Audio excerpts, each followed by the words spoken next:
Hello and welcome to another exciting episode of Reboot It. Tonight we're joined by... Benny Karnes. Thanks. I tried to change up the intro a little. So thanks for joining us, Benny. Tonight we're going to talk about... There's a big announcement today on the interweb. So what announcement is that, Benny?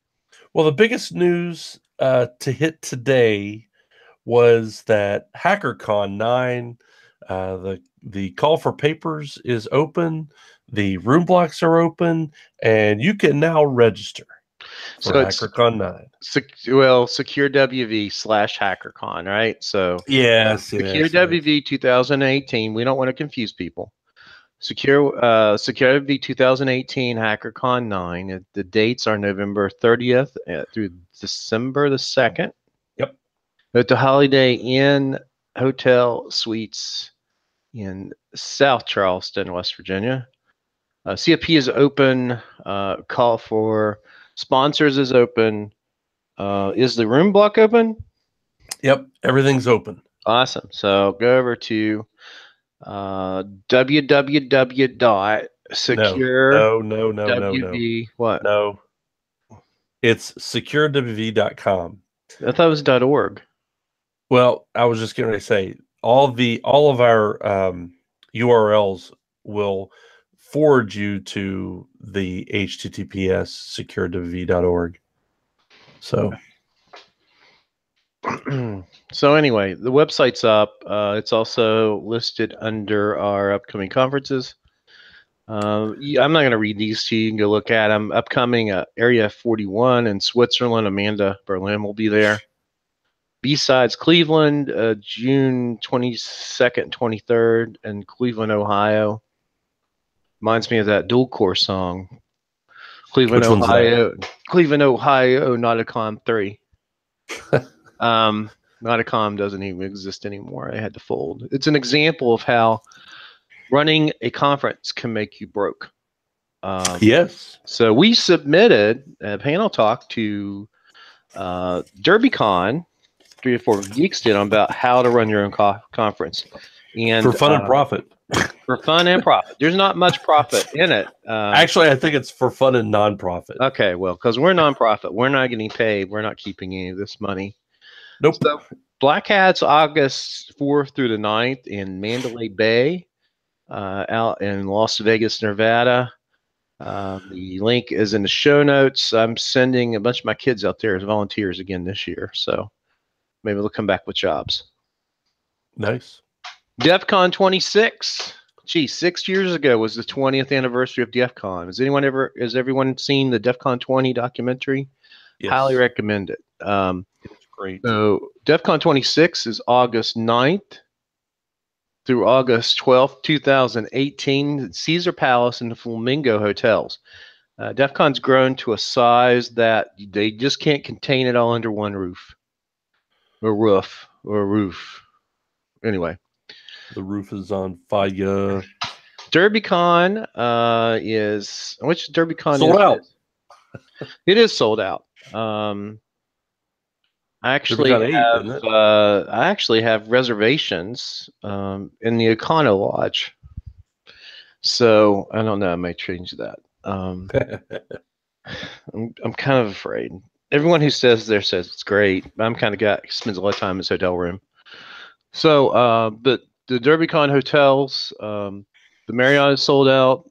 Hyatt, they opened up a room block last week or a week before last, and it was sold out. So, yep. If you're going to go, you have to figure out where you're going to stay. It's becoming it's kind of like DEF CON. And the thing about downtown Louisville, especially if you're not crippled like I am, there's many places you can walk to the venue without much problem. Yep. The CFP is still open for DerbyCon. I don't think it closes till... Not sure. I have to check the website. It's still open though right now. Yes. I don't think it closes till the end of this month or possibly even the end of next month. B-Sides Charleston is November 10th, 2018 at the College of Charleston, South Carolina. Great conference. I keynoted there a couple years ago, especially if you want to go to a town that has a really good restaurant culture. But their CFP is open as well. SecureWV HackerCon we just talked about. CFP call for sponsors are open, and we'll talk more about that conference. That's basically what we're talking about during the show here a little bit. Yeah, you've got it. Benny updated the show notes. Registration is open, and the room block is also open. So book your rooms now. Yep.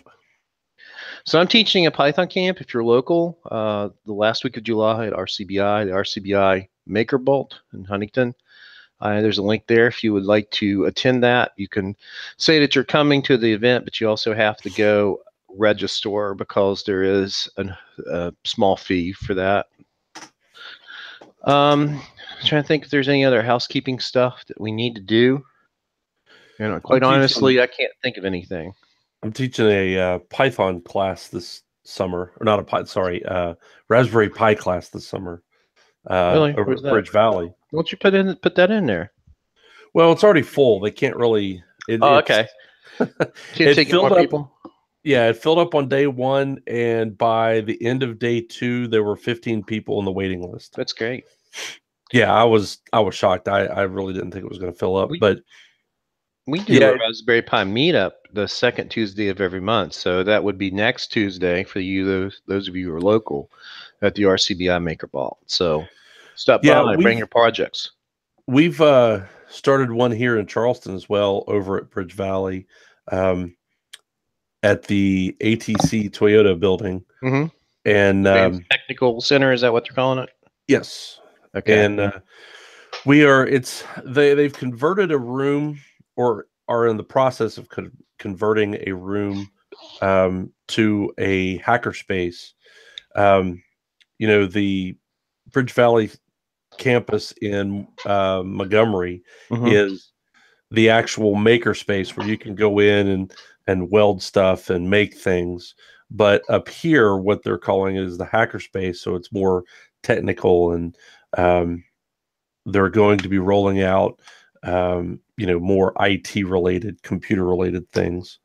There is a hackathon at Bridge Valley Saturday, tomorrow, from 9 to 5. So if anyone is interested in learning how to make a web app or a regular app, for like a mobile phone or whatever, or if they have an idea for a website that they just don't know where to get started, they can come in there, and it's also at the ATC building, Toyota building, room 136. So when you come in the door, it's just right off to the right. It's the room with all the windows in it.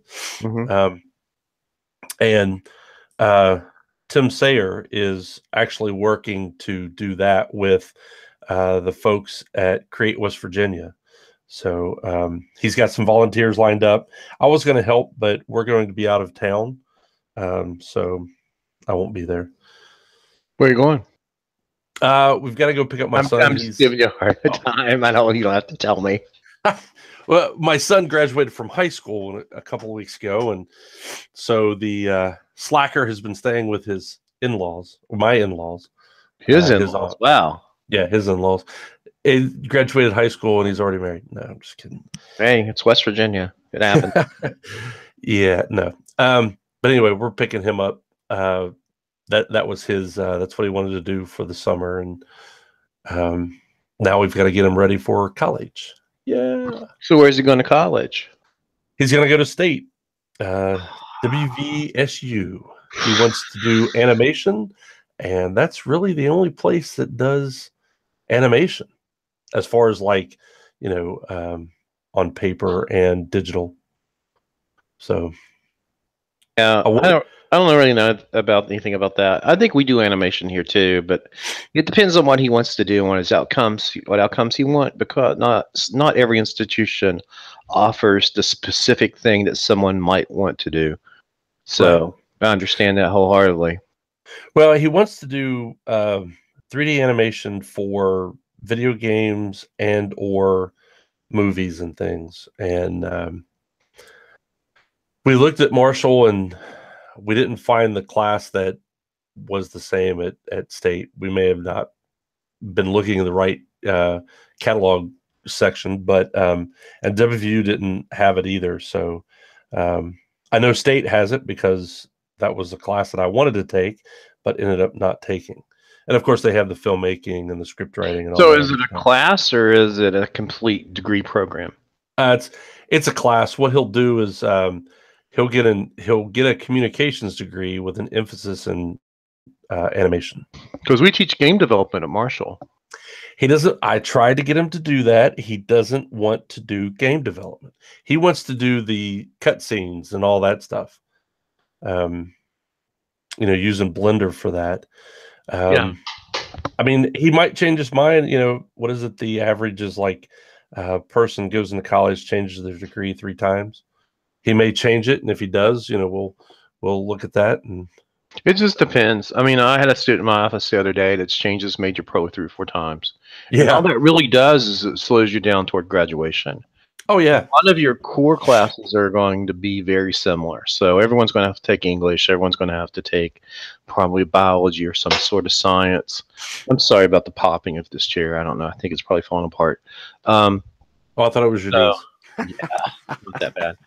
But yeah, I mean, it happens. I spent a very long time in college. I knew what I wanted to do, but I was too busy taking all classes that I didn't want to take or didn't have to take because I took them because I wanted to take them, which is also can be will prolong your undergraduate career, and also you'll spend a lot more money that way too. Oh yes, yeah. I took a while, but it was more for putting myself through school. I would work a semester and then go a semester, and yeah, it was kind of rough. Yeah, me too, as far as you know. Anyway, so let's talk a little bit about SecureWV HackerCon. Let me pull the site up here, so I'm looking at the same thing as you are. Okay. And then we'll talk about some stories that you put in after that. So the site looks really great. If you haven't been there, go check it out. Call for papers and register today. It's at the top of the site. There's nice nifty links, not leaks. So it says 174 days until SecureWV HackerCon. Yep. Seems like a long way away, doesn't it?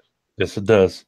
Yeah, this is a site. We have 2 new board members, Steve Truax and Mike Fry. And Mike actually is he's kind of a all around, but he's really good at computers and he's fantastic on web development. So he put this together for us, and it looks really good. And it definitely looks really good. I think it's really heads and shoulders above some of the sites we've had in the past. Hey, now wait a minute. I've written those sites. That's what I'm saying. Your head. Hey. Yeah, actually, it did take a lot off of my shoulders, and I'm glad that Mike. He worked really hard on it, and I think it looks really good. We've got some pictures in there. We do have a new thing this year that if you click on the call for papers, it actually has a form that you can submit your call for your talk submission straight from the website. So that's pretty neat. So is that any sort of form that you want that in? Just basically sort of hacker form? No, well, you just fill in what it requires, and then it sends us an email and says, here you go, boom. And it's pretty nice. So you've already announced the keynote speaker. Yes, we have. Samantha Berlin. We talked with her. I heard the Reboot It from last time, and I was like, wait a minute. No, we've already announced her. What are you doing? What are you doing, Bill? So but yeah, she jumped on as soon as we asked her. We tried sending out a couple other emails. We were trying to do another keynote speaker. I sent out a couple of emails, but I didn't hear anything back from either of those folks. And So we're just going with Amanda. And I mean, she's been there, oh man, 5 years? I'm not really sure. It's been a I don't while. know. I mean, It's been she's 5 years, probably the last 3 years. definitely the last three. Um, But yeah, she's been coming to it, and then she's usually been speaking. So as we were talking about it, we just thought, hey, this would be great. I really liked her. I haven't finished the podcast from last time, but because it's like 4 hours long or something. well, But she had a lot of content. well, You want to that's go what through I'm saying. those 50 things that It's you not just a agree? lot of content. It was really good stuff. And I think everybody should read her Facebook posts and her tweet about it and listen to the podcast because and take notes. If you're not doing some of those things, then that's definitely right there. And I hope that I'm pretty sure that she'll bring something like that to the conference and be able to talk about it. But yeah, I mean, it's really it was really good, and then I think pretty timely. So Well, try to finish that up if you can. That's one thing we tried not to do is go so long, but there was so much stuff, and it was all really good stuff, like I said. And I thought it really added value to the podcast, so I wanted to make sure we got through a good well, portion of it. the funny part about it was I actually heard there was so Steve was telling me about a new podcast that I started listening to, Darknet Diaries. And he was like, you got to listen to this. There's this crazy guy that broke into a bank in Beirut. And I'm like, it's Jason Street. It's He's like, Jason Street and yeah, he's Khalil. like, We no, know no, no, those people.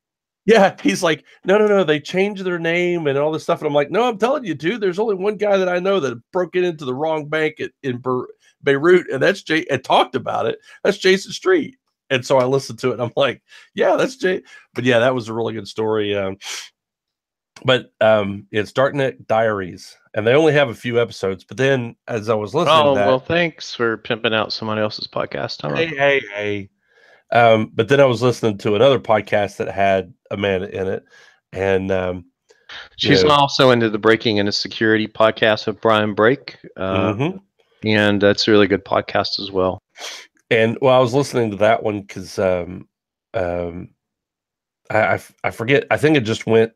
It was going through like it finished one and it went right into that one.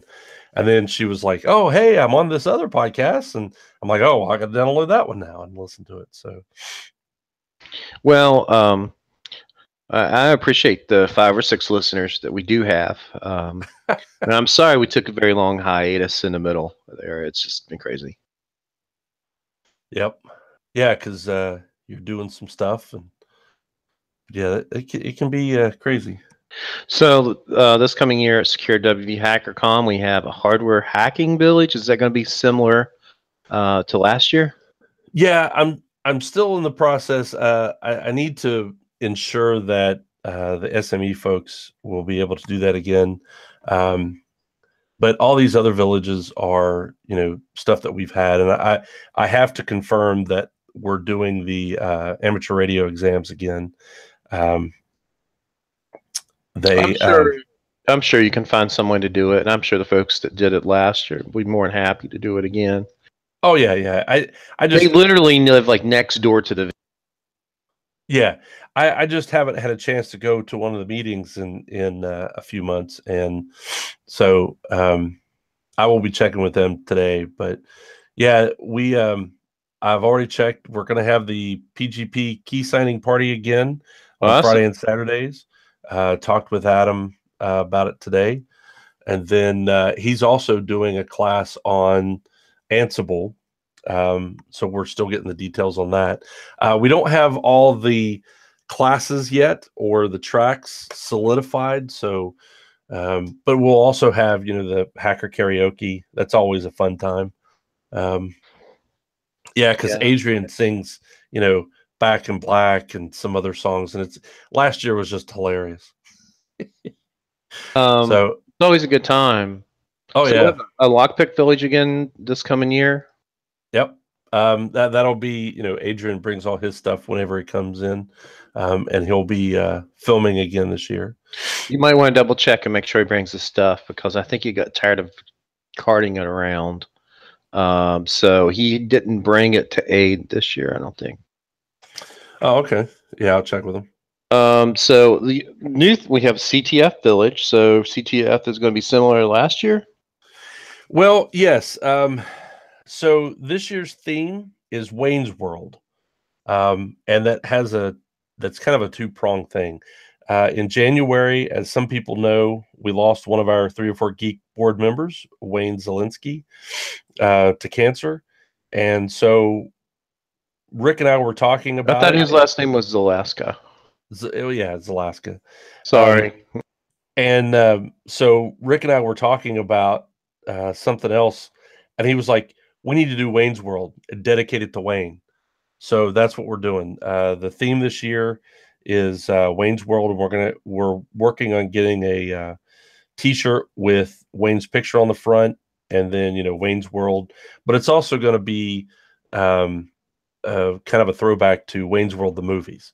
So we're going to have some interesting things. We've been talking about some things for that. But for the CTF this year, we're in keeping with the musical theme, and Wayne liked local music.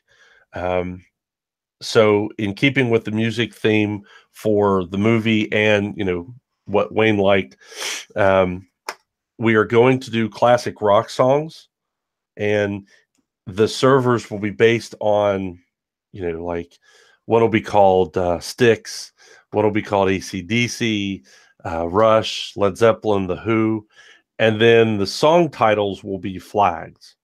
I can't go further into that because then that's going to give them away. So just brush up on your classic rock songs, or as Matt and I and you like to say, stuff we heard on the radio in high school. Yeah. Yeah, stuff that was on the radio when we were in high school. Listening to on SiriusXM, I usually listen to a lot of stuff that I listened to in college, but I found Ozzy's Boneyard. So that has definitely been a blast from the past. Well, the funny part is, as I started building it out, started looking at and figuring out what I was going to do with it. As soon as Rick said Wayne's World, and we both talked about how Wayne liked music, and in the movie they're kind of like metalheads, and I'm like, oh yeah, so we're gonna have, and then I literally went down and wrote the server names and the flag names and ways to do the flag hints in a matter of about an hour and a half. So now I just have to finish incorporating them into the actual servers. But yeah, it's going to be, the CTF's going to be pretty good. I'm talking with the Infusion Points folks. Hopefully they can bring their rig in again and host it on there. Yeah, they do that. They did it last year. It was awesome. Yeah, they've been doing it the last few years. And I mean, it's really nice to be able to create the lab, however you want it, and then turn it over to them, and then they just run it for the weekend. So that way I don't have to deal with it. And they also don't sleep during that period of time. No, they but that's the beauty part about it. I don't think anyone really sleeps except maybe you. Well, I have to sleep. I'm old and cranky. Yeah, but even that, you don't sleep as much. It's just a fun weekend to, have a blast. And this year it's after Thanksgiving, so yeah, there's it's like date change. It's a week later than it has been last year or so, last 2 years.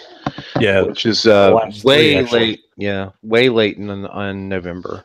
Yeah, and the problem was they when they put in the dates for the hotel, they somehow got bumped out of Friday, so they couldn't give us Friday, Saturday, and Sunday, and we moved it to the next week, and so everything's good. Yeah, hopefully that works out okay. I think it will. So Yeah, there's also a sponsor employer village this year. What is that about? yeah, that's just the what we have. Basically the lobby area is where all the sponsors are, or I should say, most of the sponsors, and it's just a way for the sponsors to talk to um, the attendees. You know, so that's the village out there.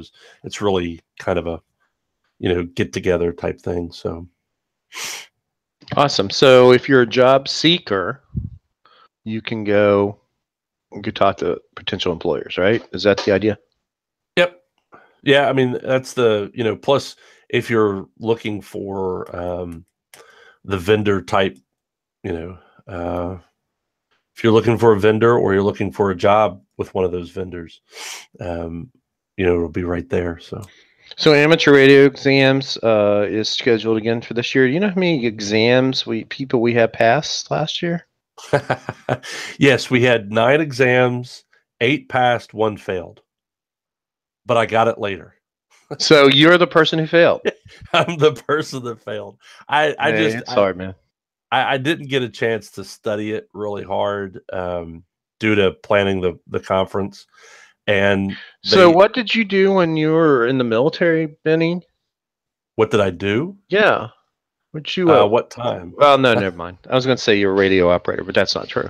No, no. I ran a radio um, when I was in security police, but Yeah. I just yeah. So PGP key signing party. So what exactly is PGP and how do you have a key signing party? Okay. How you have a key signing party? PGP stands for pretty good privacy. There was a supposedly a vulnerability about it. Um, about a month and a half ago, and it really became the person would have to be. It was how the if I remember correctly, how the email clients actually handled it. So they had to update that, but PGP wasn't broken. It was actually the client uh, sides on it, if I remember correctly. But what we do is, if you want to, you'll create your PGP key, and then the thing with a key signing party is you really go and you pass off those keys to other people, and you have to do it in person. So that's what the key signing party is. You learn how to set up the key, and then you see how to import other people's keys and how to give your key out. Um, and the thing with a key signing party is you have to verify and make sure that person is who they say they are. So one of the things that they did last year, if I remember correctly, is they you actually had to show your driver's license just to say, "Hey, this I am who I am." Yes, I am Kevin David Mitnick. Yes. And then they say no, and then which is so your real driver's license. No. But yeah, so that's basically what they did last year, and they had it on Friday and Saturday evenings after the conference. This year, I haven't. I'll hold on that. I haven't talked to Rick about that part yet, but That's fine. We're still planning, and everyone should realize that too. yeah, We've got a lot of time to go, so we have sort of framework of what the conference is going to look like, but we still have to flesh out a good part of it.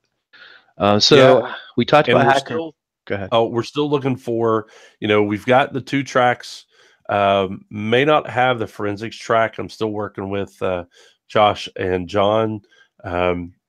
It may we may roll it into a more general track so that we have still learning things, still kind of a teach me track, but having 2 parts to the teach me track, and then of course the speakers. So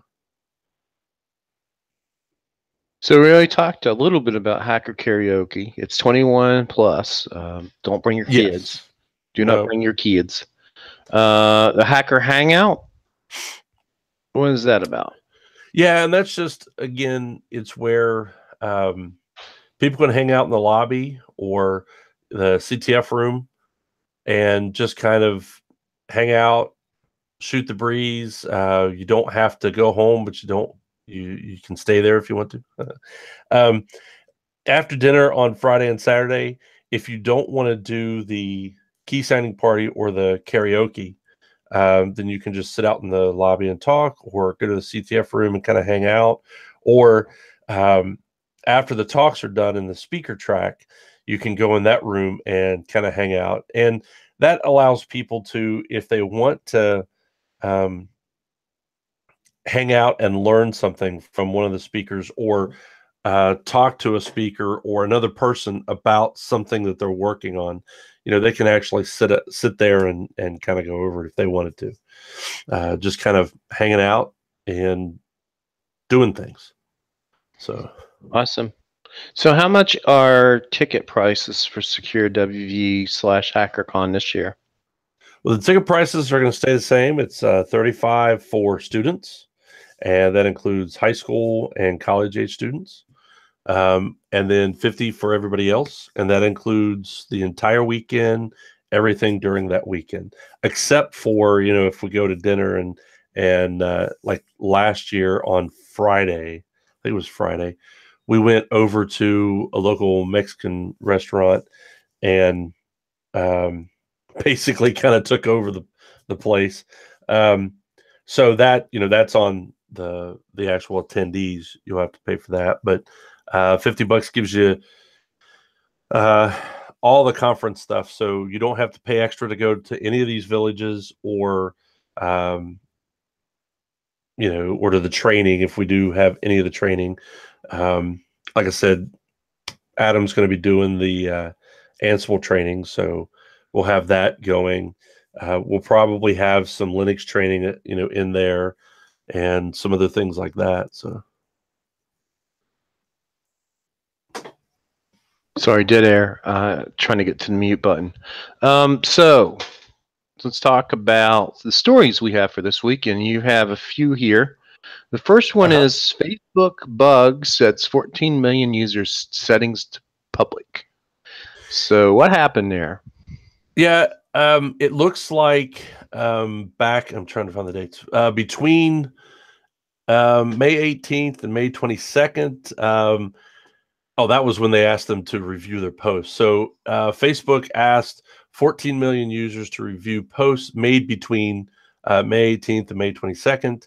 And there was an account setting that basically switched all of their posts that were created during that time of these 14 million people to public. So if they had their settings set for, their friends, or, kind of tighter than normal, this just basically opened it wide open. So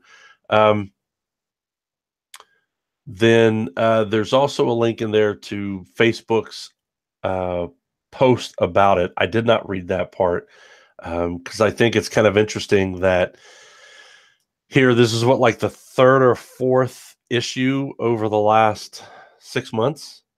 And it's like, come on, get it working. Well, I mean, here's the thing. It's a very large site. Yes. The amount of users that were affected is a lot, but in the big scheme of things, it's probably a smallish segment of the users of Facebook. But I understand what you're saying. You're entrusting them with your security and privacy, but yet they keep falling down those issues. Yeah, and then there was a sub story to that where, and I don't have it in there. I'll post it though, where Facebook gave deep data access to device makers, which basically they've been given it for apps and things so that they can get more detail about people. And it comes back to the thing of where we tell people, if it's a free service, you have to ask yourself, how are they making money? Well, they're making money off of you. So, Well, you're also in the big scheme of things, you're getting what you pay for. If it was a service you paid for, you would expect a lot better, quality of service. But Facebook doesn't crash like it used to. I remember the days that Facebook would be down for long periods of time. Well, and I think the problem is people in the grand scheme of things, people don't mind ads. That's not the question. So they could still make money off of ads, just don't make money off of, tracking me and making sure that those ads are specific to me. Well, I mean, I understand. There's got to be ways of making it so that they're not sharing your personal information. Yeah, well, I mean, information may be not as much of a problem. Cookies have been tracking us across the web now for 20 years.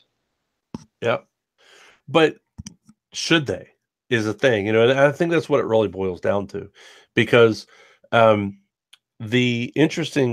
a couple of articles that have come across the Linux Journal. Linux Journal came back to life 3 months ago, and they basically shuttered their doors in January, and then a month later, what is it? I can't remember what PIA stands for. Private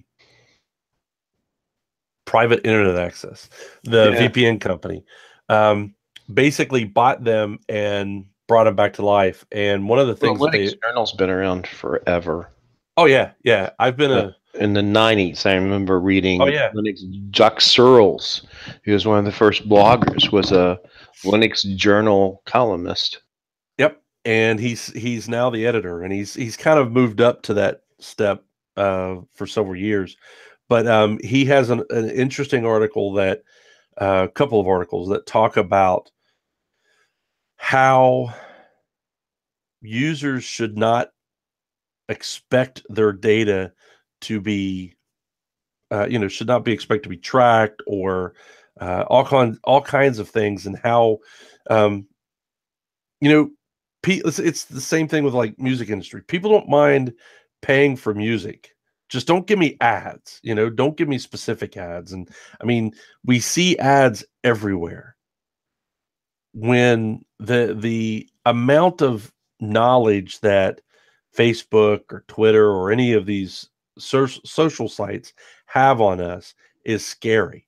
You don't need that. The ads, you can still get money for having ads, as long as it's not being invasive. The ones that kill me are, because I run a couple of ad blocking plugins. It's like, oh, you should think about having ads on, accepting ads on our site. No, because, who knows where that ad's been, or where you're getting it from. Most of the times they're getting it from a central location, that if that location gets hacked, boom, now you've got malware.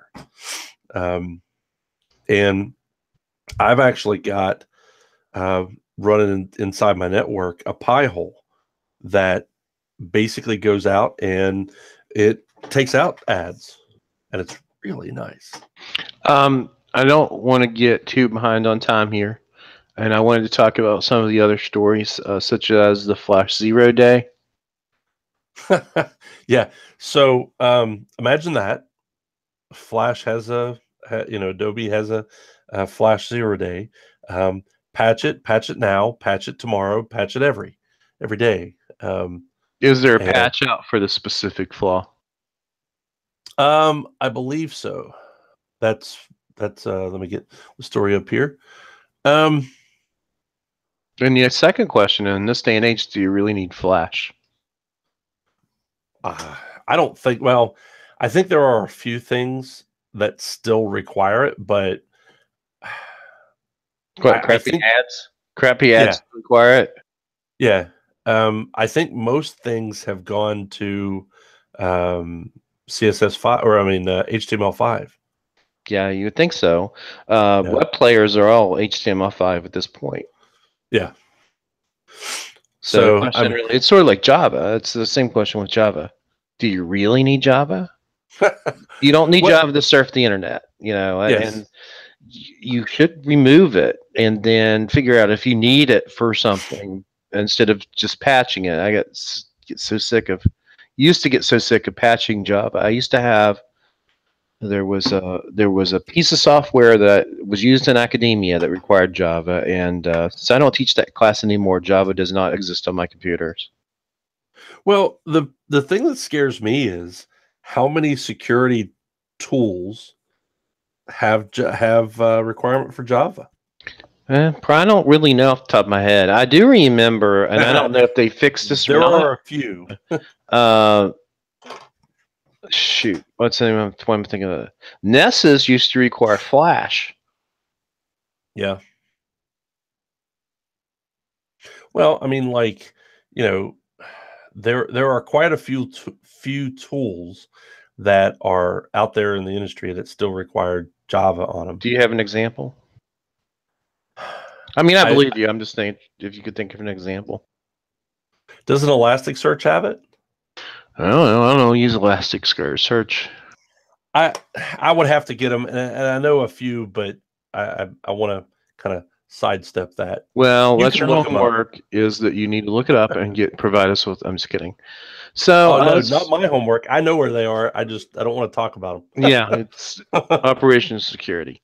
Yeah. So the other thing is, in the Adobe Flash article, it says, unlike the critical vulnerabilities patched in Adobe's March, April, and May updates, CVE 2018-5002 isn't a remotely executable flaw that cyber criminals might decide to exploit in the future. It's one that we know about because they're exploiting it now. BS. I Yeah, think they're setting on stuff they need to patch, and when it gets publicly disclosed, they're like, "Oh well, we should patch this because it's publicly being exploited." yeah, I don't know that you can fix. Adobe Flash is one of those things. It's like having a really large ship with a lot of little teeny tiny holes, and you're just constantly either bailing or trying to patch the ship so you don't sink. Honestly, I think if you're running a Flash, um, you have to ask yourself why. Is it business critical? Is it critical for you to do what you need to do on your home computer? It's messy software. Java and Flash both. yep, yep. So you have this story on the VPN filter router malware. Yeah, so basically, everyone is talking about this, has been for a week or two.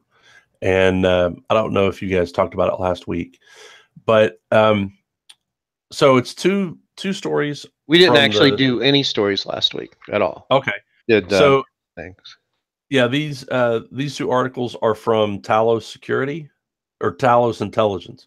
One is, I'm trying to find the date on the first one. May 23rd, and the second one is June 6th. They did an update on it. So the first one talks about this malware called VPN filter that is targeting routers, both home use and commercial.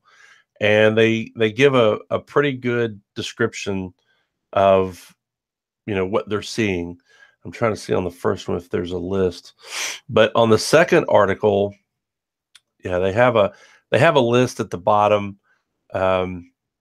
Known affected devices, and it's basically Linksys, Microtech, Microtech, Netgear, QNAP, and TP-Link devices. Is this the same malware that was running as botnet that the FBI took over and then they told everyone to Yes. reboot their routers? Yeah.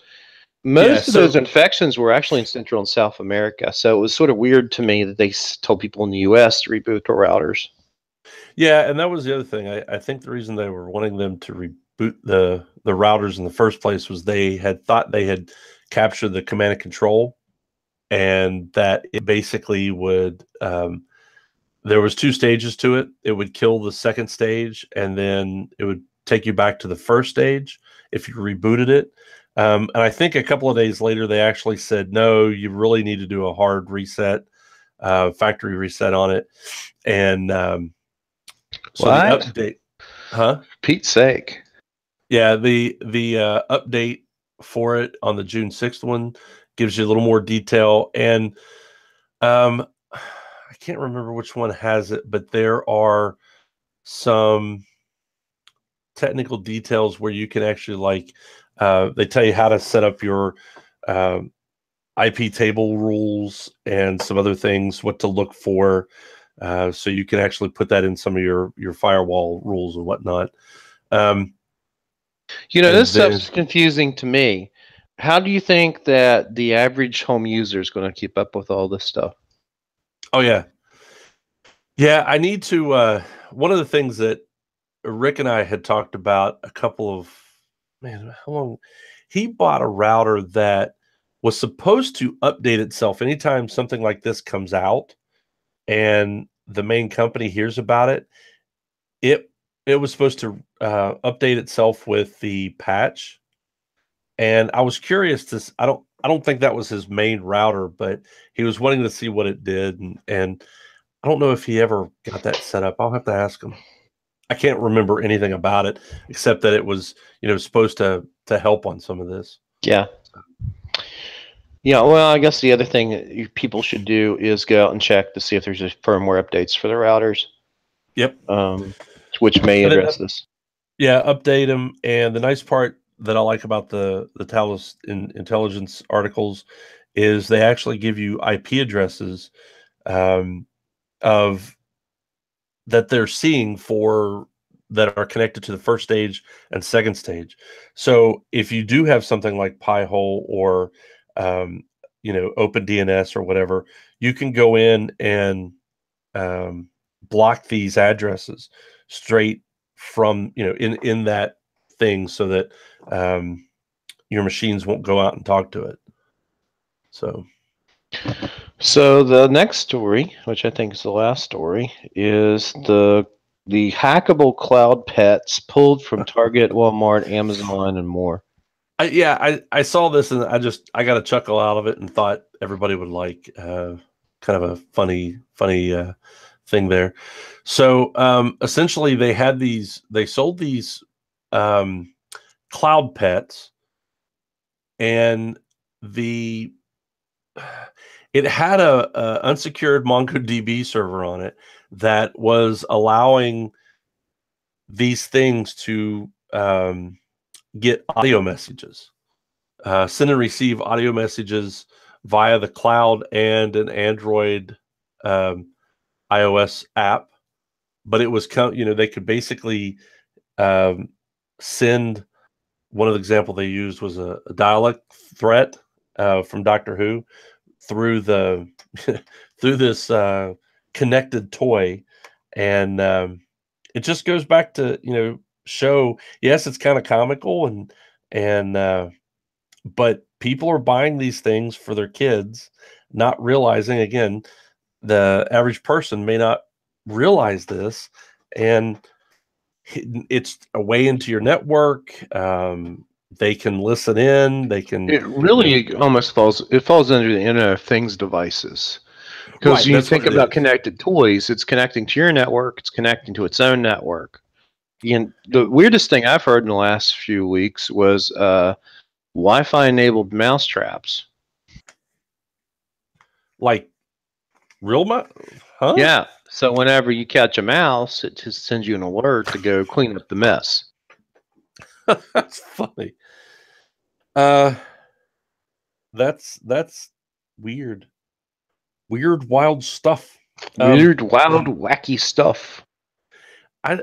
It at some point we have to start looking at the security, and we've talked about this before. There's absolutely no security on most of these devices. The question becomes, can you pivot an attack off a mousetrap? And that's the thing. I don't know. That would be interesting to see. Maybe we need to buy one of these things and have it at HackerCon. We have long dreamed, where I work, where I teach, to have enough money to go pull these things off the shelf and test them. But it's a matter of having space and also the budget. Yeah. Well, the wild part is we actually had an incident, not an incident, but Steve with our P&D class on Tuesday nights. I don't know if I've talked about this one, but last summer, I think it was, he actually, toward the end of the summer, they had these Minion webcam things that were on clearance for like $25. And he bought one thinking, oh, this would be great. I'll be able to, you basically, you set it up on your network, you download a phone app that connects to this device, and you can then talk to it across the internet and, see the video and or pictures and do video or audio through it. So we thought that was great, and he brought it in, and we started looking at it, and we're like, oh, did you know that it's sending off this video to its parent company? And he's like, no. And we had set it up. He hadn't put in a really strong password, which, I mean, it was a kind of a throwback thing, right? So he, the way we found it was he actually had a packet capture device on his phone and turned it on. He did some testing and then sent me the packet capture, and we were looking at it in class. And I'm like, well, here's a web address that it's sending this information to. So we logged into that web address, and oh, there's a login. And he put in his login information, and it was very weak because he thought this was just in his house. He didn't think about it. And there was all the video and all the pictures and things that he had taken using that device out on a website that wasn't connected in any shape or form with what we thought was the manufacturer. But what in reality... So who was the website? Well, the website was for the parent company. So this parent company made these cameras, and they sold them to other companies who would rebrand them. And this company, the second company, had made it as a minion, like off of Despicable Me, and it made minion sounds, and that was stuff that they added to it once they bought the camera off this parent company. But it was still sending info to that parent company, and there was no documentation in the box from the second company what it was doing. That becomes an FTC issue because the Federal Trade Commission sort of become the point agency on forcing this Internet of Things and Internet of Thing problem. Well, it was someone really needs to probably just go ahead and do a formal complaint, and that could be fixed. Well, the wild part is he goes home and he takes it home, and his wife goes, nope, we're going to use it as a cat camera now. So they have it like outside because it's all weather, and it's outside watching the cat. I'm like, that's funny. But one of the other guys actually thought it was such a cool thing, cool find, that he went out and bought one at his Walmart or Target or wherever he bought it. But yeah, it was, I mean, that's something that you don't think about. Now here's this video, and it tells you that the other thing that the parent company, once we figured out that it was the parent company, when you buy extra from the second company, when you buy the extra, oh, well, it will do, can store up to 7 days for X number of money, that actually goes to the parent company. And we had to find that all on their website, and we had to dig around for it. So it was really, but there was no documentation in the box whatsoever. And it was a little weird. So, but we actually had 2 cameras set up. So we had 2 of those cameras set up at HackerCon last year, and we may put one up again this year. And one was sitting at the registration desk with, connected, looking at a picture. And then the other was actually in the CTF room. So if you got on the network, and, the things that we told people was, hey, if you can find any information from these cameras, let's see what we can find. And no one found anything that we didn't already know. So Interesting.